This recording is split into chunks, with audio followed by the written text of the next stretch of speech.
Imagine getting an operation without anesthesia, using unsterilized equipment. This was the harsh reality of medieval surgery. A chilling era when the surgeon's table was a place of dread and the surgeon's tools were instruments of torment. A time when the boundary between life and death was as thin as the unsterilized scalpel that could easily tip the balance. In the depths of the Middle Ages, surgery was a brutal, often deadly business. It was a time when surgeons, lacking professional education, were regarded no higher than barbers. Yes, barbers. Not the kind that give you a chic haircut, but the type that could be called upon to perform an amputation or a tooth extraction. The grim reality of medieval surgery was underscored by the brutal methods it employed. Imagine having a wound treated with boiling oil and hot iron instead of soothing ointments and sterile bandages. Picture the searing pain as the hot oil sizzled on your raw flesh or the hot iron cauterized your wound. It was a practice that sounds more like torture than healing, a clear reflection of the crude understanding of the human body and disease at the time. Sadly, the lack of anesthesia meant that patients had to endure the excruciating pain of these procedures fully awake and aware. The sheer terror of such an ordeal is enough to make even the bravest soul shudder. The medieval surgeon, armed with little more than rudimentary knowledge and crude tools, was more of a butcher than a healer. The unhygienic conditions, coupled with the lack of understanding of infection control, often led to post-operative complications and many times death. So the next time you find yourself dreading a visit to the dentist or a minor surgical procedure, spare a thought for those who lived in the Middle Ages. For them, the prospect of surgery was a horrifying ordeal, a gruesome dance with death. These were times when undergoing treatment could be more terrifying than facing death itself. Now picture a man so desperate, he decides to operate on himself. This was the extraordinary case of Jan de Doot. In the mid-16th century, Jan de Doot, a Dutch blacksmith, found himself in a situation that would test his courage and his will to survive. De Doot was plagued by a severe bladder condition, a stone that caused him excruciating pain. In the age of rudimentary medicine, there were not many options for a man in his condition. Doctors offered little relief, and the surgery of the time was a gruesome, often fatal affair. Yet de Doot was not a man to be easily defeated. Faced with unbearable pain and the prospect of a grim surgical procedure, he decided to take matters into his own hands. He was a blacksmith by trade, a man used to working with his hands, used to the heat of the forge and the weight of the hammer. Perhaps it was this familiarity with tools and metal that gave him the courage to do what he did next. De Doot decided to perform the surgery on himself. Using his blacksmith's tools, he managed to extract the stone from his bladder. The act was not just brave but also incredibly risky. The slightest mistake could have been fatal. Yet de Doot succeeded. He survived the self-inflicted operation, and his story became a testament to human resilience and courage. This tale of self-surgery is not just a story of one man's courage, but it also offers a glimpse into the desperate measures people were forced to take in an age when medical science was still in its infancy. It's a stark reminder of how far we've come, and the lengths to which we've gone, to bring relief and healing to those in need. Jan de Doot, a man of iron will, who chose to take the scalpel into his own hands. From self-surgery, we shift to the tale of a man who performed the first gastric surgery, Daniel Schwabe.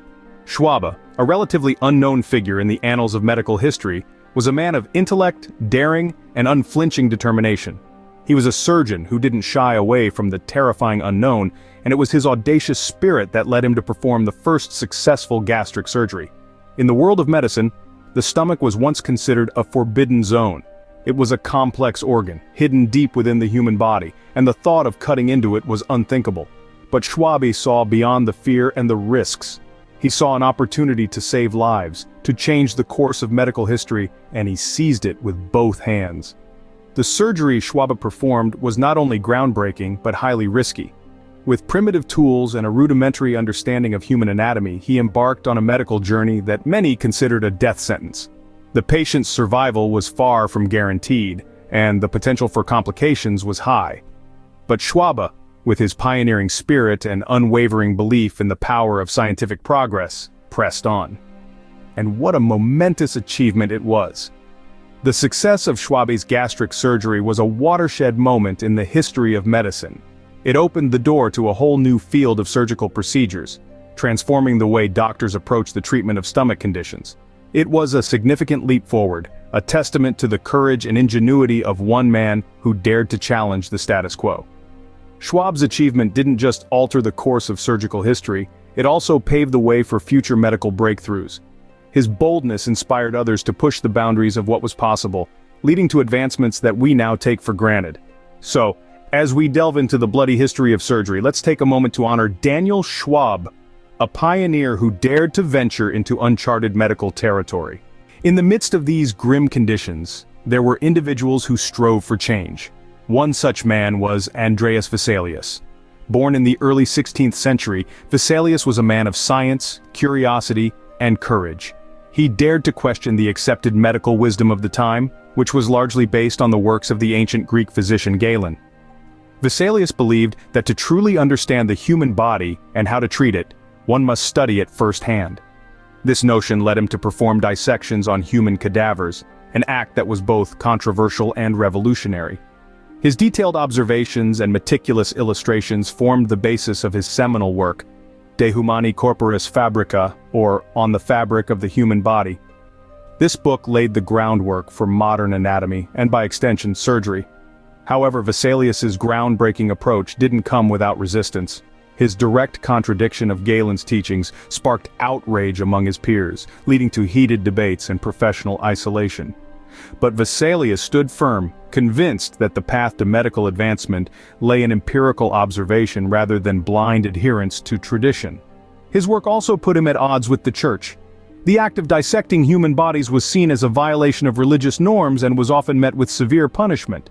But Vesalius's conviction in the importance of his work led him to persist, despite the threat of persecution. His contributions to the medical world were monumental. By insisting on first-hand observation and study, Vesalius ushered in a new era of medical understanding. Surgeons were no longer working in the dark, guided by outdated and often inaccurate theories.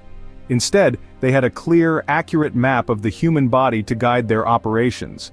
This shift in understanding led to more successful surgeries, fewer complications, and ultimately, saved countless lives. Andreas Vesalius, a man who dared to challenge the status quo, paving the way for a better surgical future. The course of surgical history was also influenced by a chance discovery and a royal operation.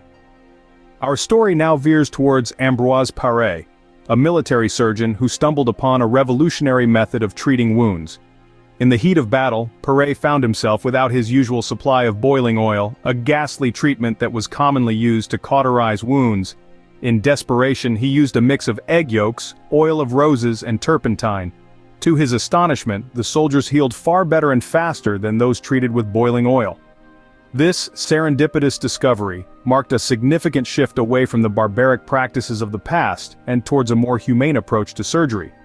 On the other hand, the Sun King of France, Louis XIV, played a pivotal role in surgical history in a different way. The king suffered from an anal fistula, a painful condition that required surgical intervention. The royal surgeon, Charles-François Félix, was tasked with developing a safe and effective surgical procedure. The stakes were high. A botched operation could cost Félix his life. Félix not only succeeded, but his successful operation on the king sparked a surge in public interest in surgery. The procedure was replicated and taught, leading to the establishment of the world's first higher school of surgery, the Académie Royale de Chirurgie in Paris. This school became the cradle of surgical education, setting standards and shaping the way surgery is taught and practiced even today. So, from the battlefield to the royal court, we see how chance discoveries and high-stakes operations have shaped the course of surgical history.